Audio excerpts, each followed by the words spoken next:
सभी को सादर जय जिनेन्द्र।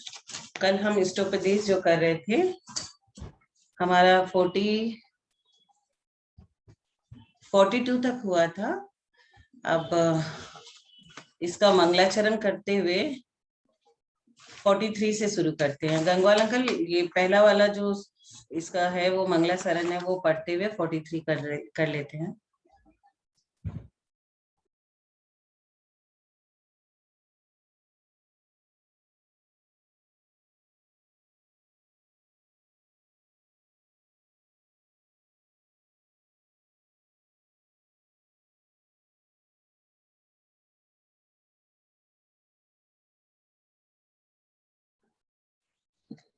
इष्टोपदेश का मंगलाचरण। यस्य स्वयं स्वभावाप्तिर्भावे कृतन कर्मणः तस्मै सज्ञान रूपाय नमोस्तु परमात्मने। इस तरह मंगलाचरण हो गया। अब गाथा नंबर 43 पढ़ना है। 43 भी हो गया था, 44 से करना है अपने को। 44 करना है, ठीक है।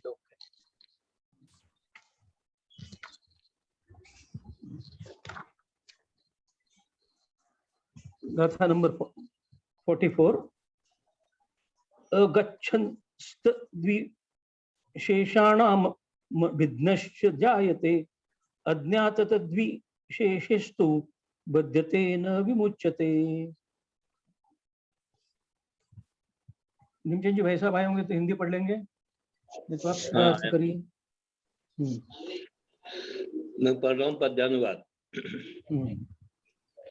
बाहर योगी जब न जाता बाहर का फिर ज्ञान कहाँ, बाहर का जब ज्ञान नहीं है विषयों का फिर नाम कहाँ, विषयों का जब नाम नहीं है रागादिक का काम कहाँ, रागादिक का काम नहीं है तो बंद कहाँ शिव धाम वहाँ। योग परायण योगी दूसरे वस्तुओं की विशेषता को नहीं जानने से अनजान बना रहता है, इसलिए उसकी विशेषताओं से अनजान रहने पर बंधता नहीं है।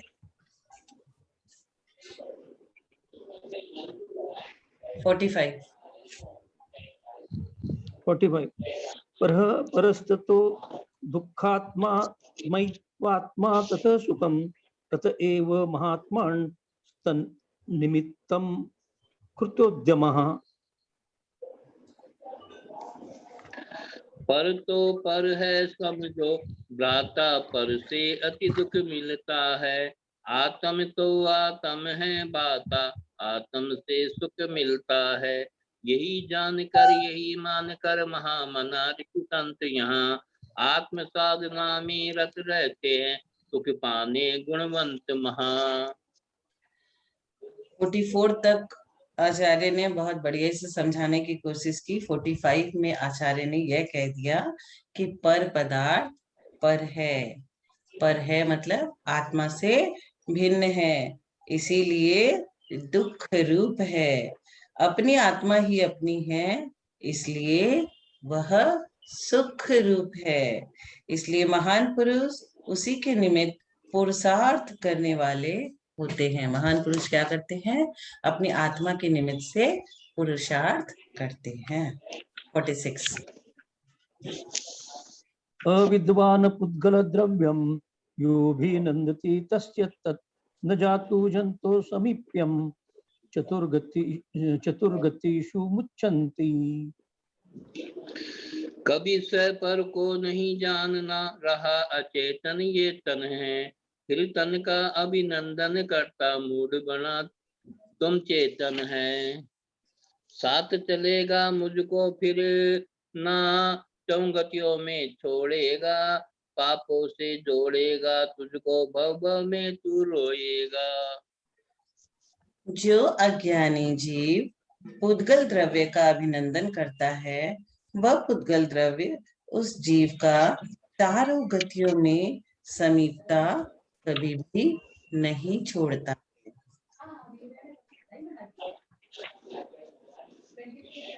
गाथा नंबर 47। आत्मानिष्ठाननिष्ठस्य व्यवहार वही स्थिते जायते परमानंद कश्चिन योगेन योगिनः। बाहर के व्यवहार कृत से तन्मन वत से मुड़ता है, भीतर के आध्यात्मिक व्रत से चेतनपन से जुड़ता है। फलते परमानंद जागता राग भाव अवभाग चला, योगी का ये योग है बीत राग पथ लाग चला। अब यहाँ क्या कहा गया है कि आत्मा के स्थान में लीन होने वाले, मतलब जो आत्मा में लीन रहते हैं, व्यवहार चरित्र से बाहर रहते हैं, निश्चय चरित्र में जो रहते हैं स्थिर, वैसे योगी योग साधना, ध्यान, मन वचन काय की एकाग्रता के द्वारा परम आनंद को प्राप्त। गाथा नंबर 48। आनंदो निर्धत युद्धम कर्मेन्धनान् मानन् रतम न चासो खिद्यते योगी बहिर् दुखेश चेतना। योग साधना में कब दुखो योगी का उद्योग यही, योगी भीतर बाध्य दुख में देता कब उपयोग सही। आत्म में आनंद उदित हो साधक को संतुष्ट करे, कर्म रूप ईंधन को अविरत जला जला कर नष्ट करे। आनंद बहुत सारे कर्म रूपी ईंधन को जला देता है, फिर ऐसा योगी बाहर के दुख में अचेतन होते हुए दुखी नहीं होता। अविद्याभिद्रम ज्योति परम ज्ञानमयम महत् तत्प्रष्टव्यम तदेष्टव्यम तद्द्रष्टव्यम मुमुक्षुभिः। जिसे अविद्या देख कांपती पल भर में बस नस जाती, महाबलवती ज्ञान ज्योति वह कहलाती है सुख लाती। बात करो तो करो उसी की, चाहे उसी की करो सदा, मुमुक्षु हो तुम उसी दृष्टि को देखो उर्मे धरो सदा। आचार्य क्या कह रहे हैं कि अज्ञान रूपी अंधकार को घेरने वाली उत्कृष्ट ज्ञान स्वरूप महान ज्योति है। ज्ञान से सब कुछ होता है, अतः उसी को पूछना चाहिए, उसी की इच्छा करनी चाहिए और उसी को हमें देखना चाहिए। किसकी तरह? मुमुक्षु की तरह। जीवोण्य पुद्गलाश्चान्य इत्येषो तत्त्वसंग्रहः यदन्यत् दुच्यते किंचित् सोस्तु तस्यैव विस्तरः। जीव सदा से अन्य रहा है तन पुद्गल है, तत्व ज्ञान बस यही रहा है माना जाता मंगल है। फिर भी जो कुछ और कथन ये तुम सुनने संतों से मिलता, मात्र रहा विस्तार उसी का तत्व ज्ञान से तम मिटता। जीव अन्य है, पुद्गल अन्य है, शरीर अलग है, आत्मा अलग है, जीव और पुद्गल अलग अलग है, ऐसा यही तत्व का सार है। दूसरा जो कुछ भी बताया जा रहा है सो उसका ही विस्तार है। अंतिम गाथा। इष्टोपदेशमिति सम्यक् धृत्य धीमान् मानापमान समतां स्वमताद् वित्तन्यः मुक्ताग्रहो विनिसवसन् सजने वने वा मुक्तश्रियं निरुपमा मोपयाति भव्या। सुधी सही इष्टोपदेश का ज्ञान करे अवधान करे, मान पने अपमान पने का सम्मान ही सम्मान करे, समान ही सम्मान करे। विराग्रही मुनि बन बन में या उचित भवन में वास करे, पाले निरुपम मुक्ति संपदा भवों का नाश करे।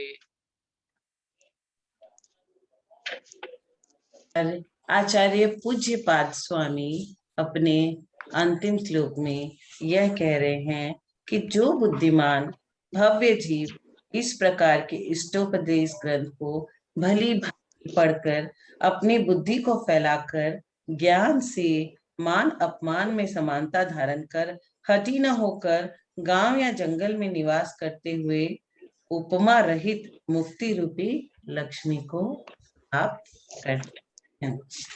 अब यहाँ से मैं एक सारांश बोल देती हूँ। 1 से लेके 51 तक का क्या सारांश है, उसमें पूज्यपाद स्वामी ने क्या बताना चाहा है।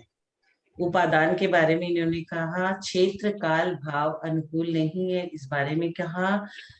स्वर्ग जाए नरक नहीं, क्योंकि किसी का इंतजार करना है तो धूप में करने से अच्छा छांव में करना चाहिए। स्वर्ग क्यों, बाद वाले दोहे में कहा, स्वर्ग क्यों, मोक्ष जाए हम। भोग कितना भोगो, दुखी ही रहोगे, जितना भोगोगे उतना ही दुखी होगे। मूर्ख लोग पुद्गल को अपना समझते हैं, परिवार वालों से दुख भी होता है। कुदाली पर पैर रखो या पैर पे कुदाली, चोट तो लगेगी तुमको ही। घूमते रहो चारों गतियों में, एक विपत्ति जाती नहीं दूसरी आ जाती है संसार में। मैं तो पेड़ पर हूँ, मैं क्यों जाऊंगी, दुख मुझे छू नहीं सकता। पैसों से प्यार करने वाला आयु को नहीं समझ सकता। पैसा कमाना मूर्खता है, दान करने से कीचड़ घुलेगा। क्या होगा, दान करने से कीचड़ धुलेगा। जो कीचड़ हमने अपने जीवन में लगाया है वह धुलेगा, पुण्य तो होगा ही नहीं। पैसा परेशानी से कमाओ और फिर 99 की बाकी फिर छोड़ना, पैसे को बहुत कठिन होता है। शरीर के लिए पैसा जमा करो, पवित्र कपड़ा अपवित्र हो जाता है शरीर को छूकर। ऐसा मैला शरीर है हमारा जिसको कोई भी चीज छू ले, यदि आपको कोई माला पहना दे फूलों की और फिर वो दूसरे को आप पहनाना चाहो तो वो पहनेगा नहीं, इतना अपवित्र हो जाता है। शरीर का भला करने से आत्मा का बुरा होता है और आत्मा का भला करने से शरीर का बुरा होता है। ज्ञानी ज्ञान की उपासना करते हैं, चटाई और कर्ता अलग अलग है। ममता रहित घुटती है, ममता वाला बंधता है। मैं अकेला, मैं निर्मल शुद्ध न जवान न बुद्ध। उल्टी की हुई वस्तु, वमन की हुई वस्तु को हम वापस खा रहे हैं। कर्मों को न भुलाओ, कर्मों को न भुलाओ, स्व और पर का अंतर समझो। तुम निमित्त हो, स्वस्पंदन ज्ञान, इसको समझो। संसार को जो इंद्रजाल समझता है वह बाहर आता है, पर तो पर है। जो मूर्ख नहीं जानता है पुद्गल का नंदन करता है, वह चारों गतियों में भ्रमण करता रहता है। तत्व का सार जीव और पुद्गल है। भव्य जीव एक दिन मोक्ष लक्ष्मी को प्राप्त कर लेता है। यह है सारांश हमारे पूज्यपाद स्वामी के इष्टोपदेश का। अब इष्टोपदेश हमारा कंप्लीट हुआ। अब नेमीचंद जी अंकल आप बताइए और हमें अभी क्या करना है। अपन 3 ही है ग्रुप में इस समय। कोई बात नहीं, अपन करेंगे ना, स्वार्थ है क्या है इसमें। क्या ना, फिर वही बात, आज तत्वार सूत्र तो करना ही नहीं है, कल से करना है ना अपने को, कल से करना है। मैं ये कह रहा था कि शुरुआत की जो इष्टोपदेश की गाथा है उसका हमने सिर्फ वाचन किया है, उसका अर्थ नहीं समझा है। तो कुछ जितनी भी गाथा हो सके उतनी समझ लेंगे। चलिए चलिए कर लीजिए स्टार्ट। हाँ, तो पहले मैं मंगलाचरण पढ़ रहा हूँ, मंगलाचरण को आप अच्छी तरह से एक्सप्लेन करिए। अच्छा। यस्य स्वयं स्वभावाप्तिर्भावे कृष्ण कर्मणः तस्मै सज्ञान रूपाय नमोस्तु परमात्मने।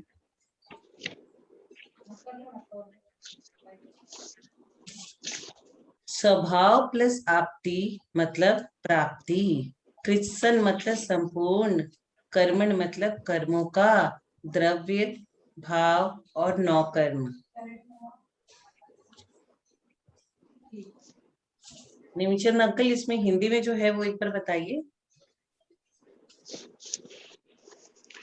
जिस जीवन में पूर्ण रूप से सब कर्मों का विलय हुआ, उसी समय पर सहज रूप से स्वभाव रवि का उदय हुआ। जिसने पूर्ण पावन परिमल ज्ञान रूप को वर्ण किया, बार बार बस उसे परमात्मा को स्मरण नमन किया। मतलब हम तत्वार्थ सूत्र में भी बंदे तद्गुण लब्धे किसका करते हैं नमस्कार। यहाँ पे भी किनको नमस्कार कर रहे हैं पूज्यपाद स्वामी ने, जिन्होंने कर्मों को नष्ट कर दिया, द्रव्य कर्म, भाव कर्म और नौ कर्म, उनको वो नमस्कार कर रहे हैं। हिंदी वाला पढ़ने से अपने आप अर्थ समझ में आ जाता है इतना अच्छा से। हिंदी में जो लिखा है कर्मों को नाश किया, क्यों निमिचंद अंकल? कर्मों को जिन्होंने नाश किया है, भाव कर्म हो, नौ कर्म हो और द्रव्य कर्म हो, उनको यहाँ नमस्कार करके यह इष्टोपदेश शुरू किया गया। नमोस्तु परमात्मने। दूसरी गाथा, योग्योपादान योगेन दुषधा स्वर्णतामता द्रव्यादिस्वादि संपत्ता वात्मोनु व्यात्मता मता। योग्य प्लस उपादान, निमित्त उपादान, कार्यों में समर्थ हो उसे योग्य कहते हैं। योग्य किसे कहते हैं? जो सब कार्यों को करने में समर्थ हो उसे योग्य कहते हैं। उपादान मतलब वह परिणत होता है, कन्वर्ट होता है। द्रव्यादि, द्रव्य, क्षेत्र, काल, भाव, इन सबके प्रभाव से।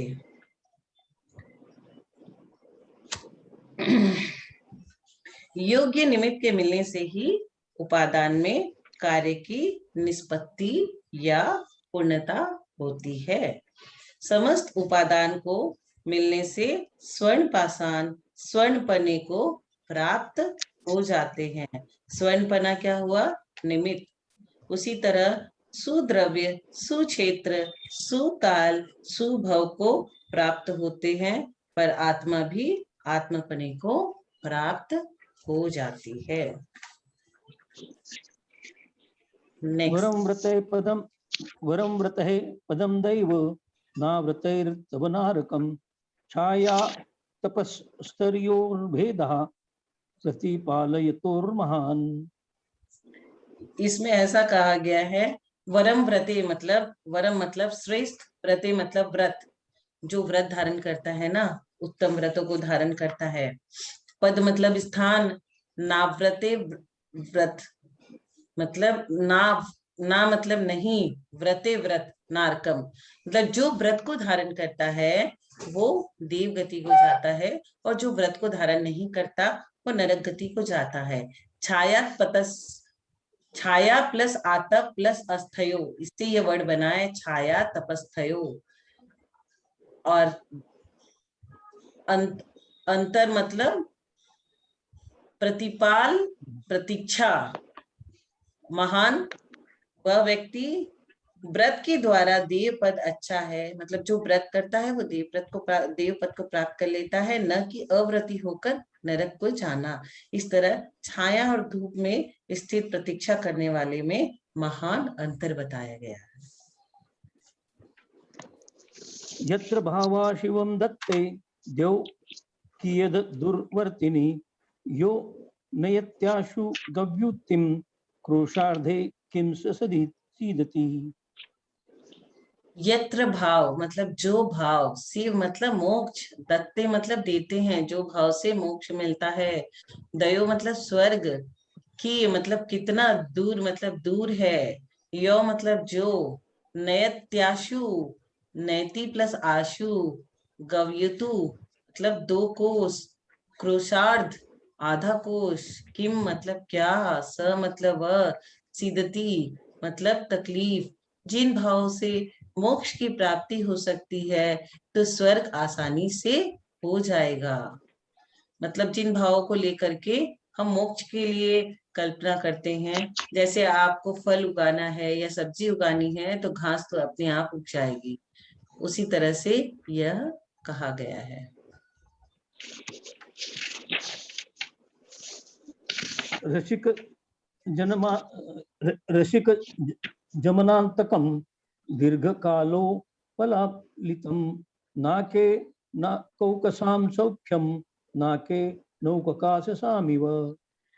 ऋषिकज मतलब इंद्रियों से उत्पन्न होने वाला सुख, मनातंगक मतलब वादा रहित, दीर्घ मतलब बहुत समय, कालो लालितम काल प्लस पत्तातितम, नाके मतलब स्वर्ग में, नाको कसम देवों का, सौख्यम मतलब सुख, नाके मतलब स्वर्ग, और नाको कसामीव देवो जैसा।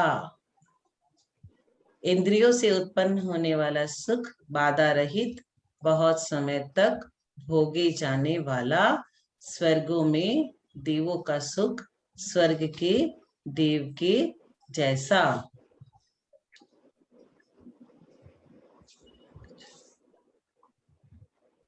इसका एक बार हिंदी पढ़ लेंगे तो समझ में आ जाएगा थोड़ा। इसका मेरे पास ठीक से और है ही नहीं। नितिन जी भाई साहब हिंदी पढ़ लेंगे तो समझ में आ जाएगा। हाँ अंकल आप थोड़ा सा पढ़ दीजिए ना।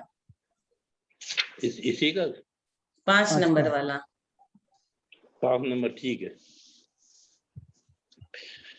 पंचेंद्रिय सुख होकर भी जो आतंकों से दूर रहा, युग युग युग तक अगणित वर्षों तक लगातार भरपूर रहा। सुर सुख तो बस सुर सुख जिसको अनुभवते सुरपुरवासी, कहे कहाँ तक किस विध किसको आखिर हम तो बनवासी। और ऋषिकज मतलब अपने 5 इंद्रियों से उत्पन्न होने वाला सुख, मनातंगक मतलब वादा रहित, दीर्घ बहुत समय तक, कालोपलालितम काल प्लस उपतातितम भोगे जाने वाला। ठीक है अब नेक्स्ट लेते 6 नंबर का। हाँ ये 5 नंबर में इंद्रियों से उत्पन्न होने वाला बाधा रहित सुख, लंबे समय तक भोगने वाला, स्वर्ग में देवों के जैसा ही है, इसमें यह कहा गया।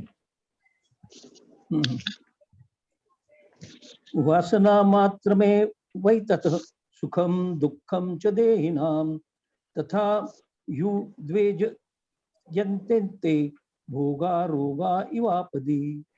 वासना मात्र मतलब वो भ्रम है, मेवे तत् एतत् यह, सुखम और दुखम मतलब सुख और दुख, च देही नाम संसारी जीवों के, तथा मतलब इसलिए, र्युद्वेज यंतयेते व्याकुल करते हैं, भोगा और रोगा, इवापदी इव प्लस आपदी, इसका मतलब है संसारी जीवों के यह सुख दुख भ्रम मात्र ही है।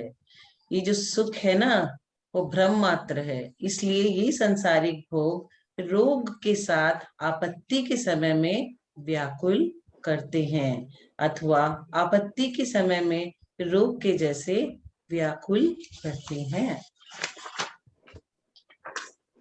सुनो दीदी, ये 5वें जो गाथा है उसका इंग्लिश में क्या दिया है यहाँ वो पढ़ के बता रहा हूँ। हाँ पढ़िए तो थोड़ा क्लियर हो जाएगा। पढ़िए।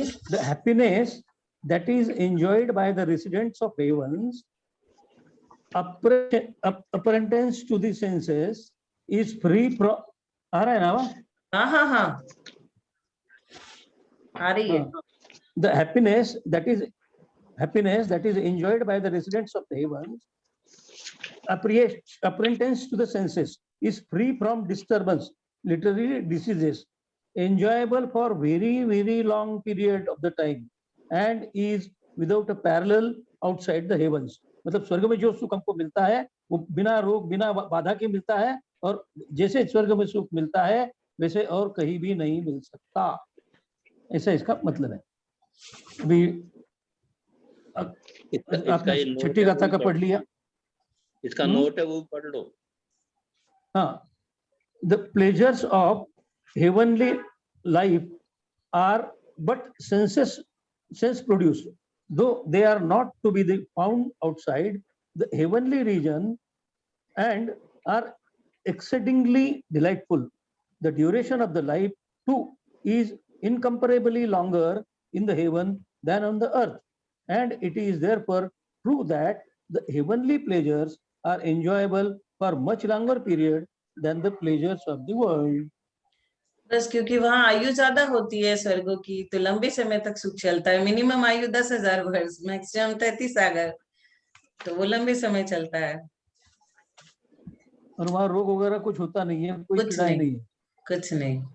वहां तो स्वर्ग में दुख क्या है कि ईर्ष्या होती है देवों को एक दूसरे के वैभव से, बस।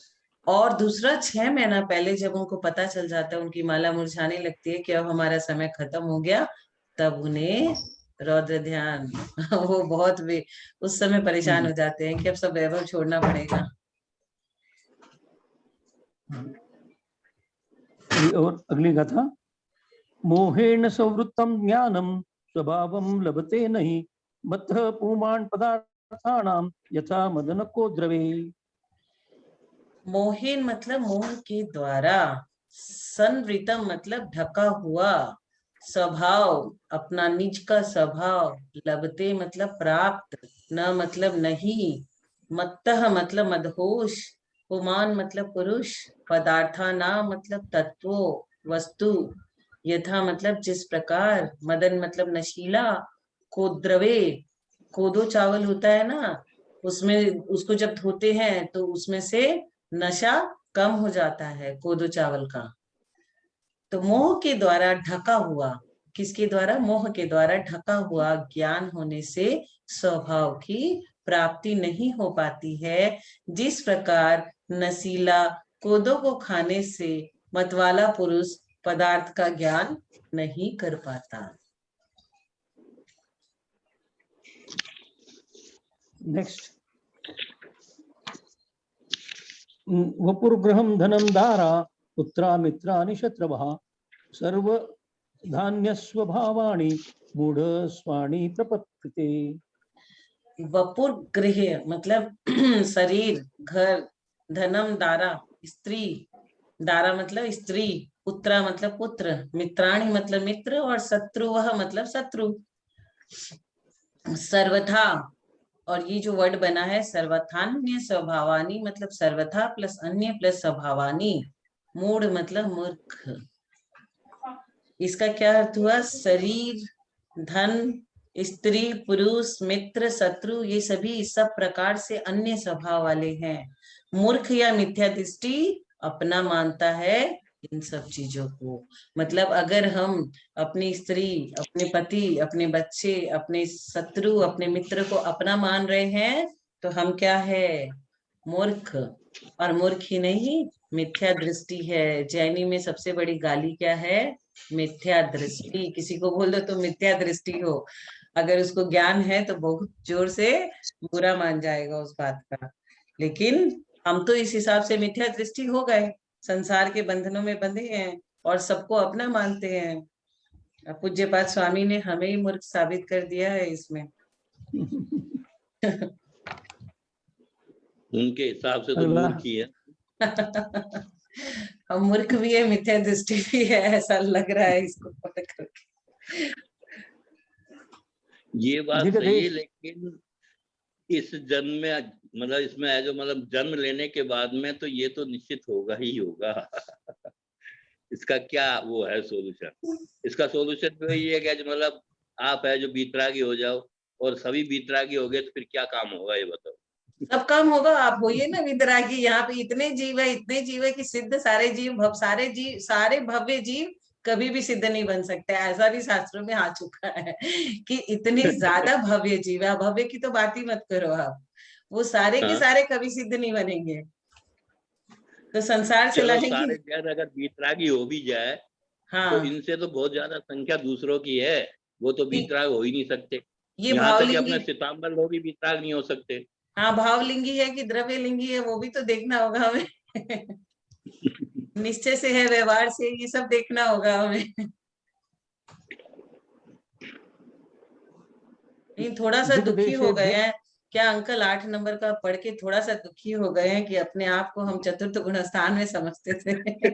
ये पहले में लाके हम लोग को भटक दिया है।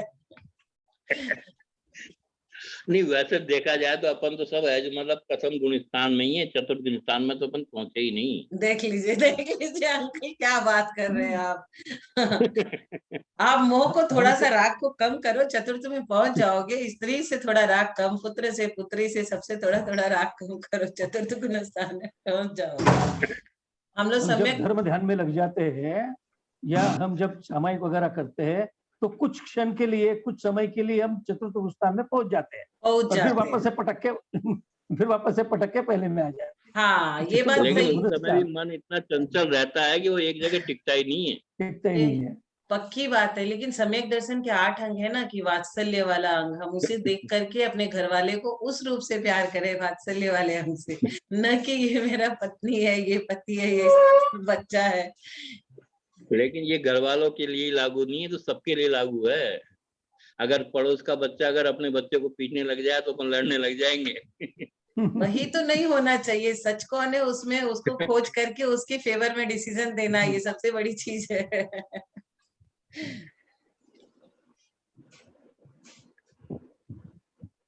चलो अभी अगली गाथा। चलो, दिग्देशभ्याखगा एत्य संवसन्ति नगे नगे स्व स्वकार्य वशाद्यन्ति देशे दिक्षु प्रगे प्रगे। दिग्दिसभ्य मतलब दिशाओं से, देशों, खगा मतलब पक्षी, एकत्य मतलब आकर, संवसंतति बस जाते हैं, नगे नगे मतलब अलग अलग, स्व स्व कार्य, स्व स्व मतलब अपने अपने, कार्य मतलब कार्य, वसादयांति अपने अपने कार्य के वश से चले जाते हैं, देश, दिक्षु दिशा, प्रगे प्रगे मतलब सुबह सुबह।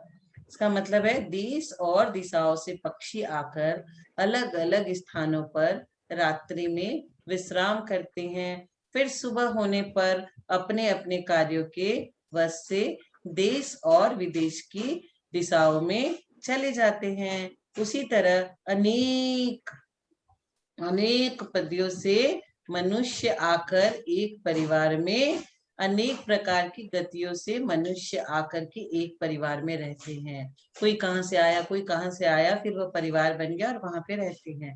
पुनः अपनी अपनी आयु पूरी करके अपने कर्मों के वश से अलग अलग पर्यायों में चले जाते हैं। अलग अलग पर्यायों में चले जाते हैं, अलग अलग पर्यायों से आते हैं। जैसे एक हम पेड़ देखते हैं, उसमें चिड़िया अलग अलग दिशाओं से रात में आती है, सुबह अलग अलग उड़ जाती है। विराधका कथम हंत्रे जनाय परिकुप्यति जंगुलम पातयन पदभ्याम स्वयं दंडेन पात्यते। आज आनंद बहुत आया, लेकिन हम लोग को थोड़ा इंटरप्रिटेशन करके नहीं, वैसे होना ही चाहिए इंटरप्रिटेशन। विराधक मतलब अपकार करने वाला मनुष्य, कथम मतलब कैसे, हंत्रे मतलब मारने वाला, जनाय मतलब मनुष्य के लिए, परिकोपयति मतलब क्रोध, यणगुला मतलब 3 कोटे वाला फावड़ा, पात्यन पदम्भ्या स्वयं दंडेन, दंडेन मतलब दंड से, दंड।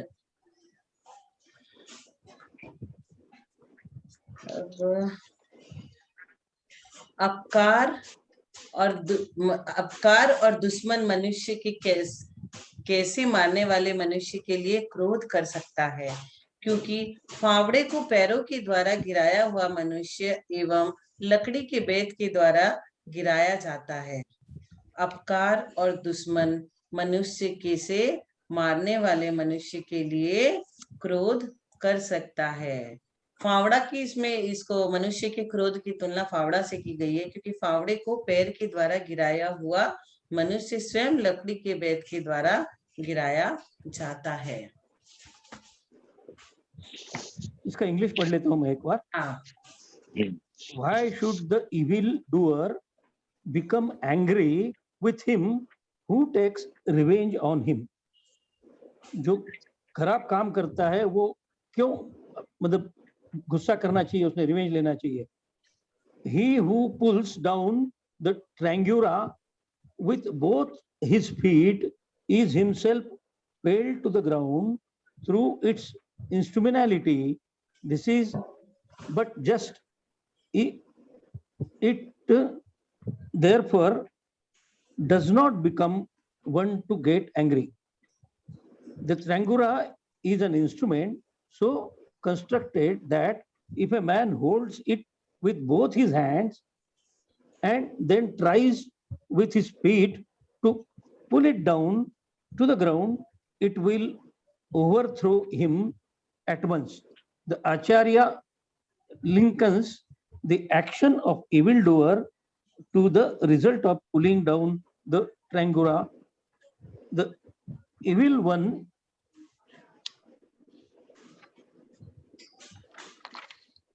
ये काफी बड़ा है. The evil one experiences at this moment from the hands of an enemy is sure enough the result of one's own evil doing in the past. जब यहाँ यही क्या है, जो फावड़ा जिसको बोलते हैं अपन ट्रैंगुरा, लकड़ी के मतलब डंडे में वो ये करता रहता है. हम डंडे को दोनों हाथ से पकड़े और वो फावड़े पर पैर रखे उसको अलग करने का कोशिश करे तो अलग नहीं होगा, हम गिर जाएंगे. तो वैसा ये कह रहे कि हम जब मतलब अदर वर्ड्स ऐसा बोल सकते हैं कि हम जब दूसरों के लिए गड्ढा खोद रहे हैं तो आपको खुद को गड्ढे में गिरना पड़ता है. हम दूसरों को तकलीफ मतलब दूसरे के ऊपर गुस्सा करते हैं, उसके ऊपर रिवेंज लेने की कोशिश करते हैं तो पहले हमको ही उसका नुकसान पहुंचता है. ये यहाँ कहने की बात है, ऐसा मुझे समझ में आ रहा है. इसका हिंदी भी पढ़ लीजिए ना निविचंद जी साहब. हाँ, हिंदी पढ़ देता हूँ.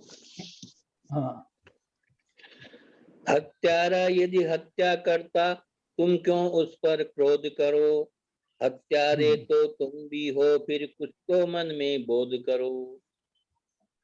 ट्रंगुल को निज पैरों से जो कोई मानव गिरा रहा, उसी समय पर उसी दंड से समधरा पर गिरा आहा.